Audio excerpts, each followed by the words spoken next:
मेरे चैनल पर आप लोग का स्वागत है। ये सोहर खिलौना उठान गीत अच्छा लगे तो लाइक शेयर और सब्सक्राइब कीजिएगा, कमेंट भी करके बताइएगा। हमरा नैहरवा सैया भइल बा भतीजवा, हम जइबे करब। हमरा नैहरवा सैया भइल बा भतीजवा, हम जइबे करब। चाहे तू मरब चाहे हमे गरियब, हम जइबे करब। चाहे तू मरब चाहे हमे गरियब, हम जइबे करब। हमरा नैहरवा सैया भइल बा भतीजवा, हम जइबे करब। हमरा नैहरवा सैया भइल बा भतीजवा, हम जइबे करब। चाहे तू मरब चाहे हमे गरियब, हम जइबे करब। जे तू हुए धनी जइबू नैहरवा, हम कैसे रहब। जब तू हुए धनी जइबू नैहरवा, हम कैसे रहब।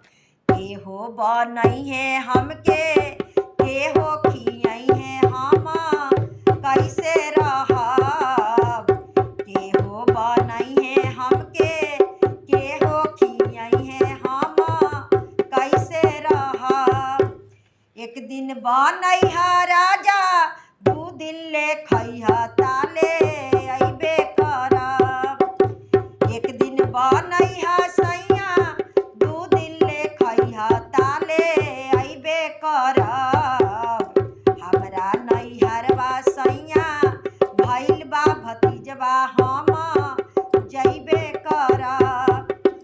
जब तू हुए धनी जइबू नैहरवा, हम कैसे रहब। जो तू हुए धनी जइबू नैहरवा, हम कैसे रहब। केहो चलैहे पानी केहो नहवैहे, हम कैसे रहब। केहो चलैहे पानी केहो नहवैहे, हम कैसे रहब। एक दिन चलैहा सैया दू दिन नहैहा, ताले अइबे करब। एक दिन चलैहा पानी दू दिन नहैहा, ताले अइबे करब।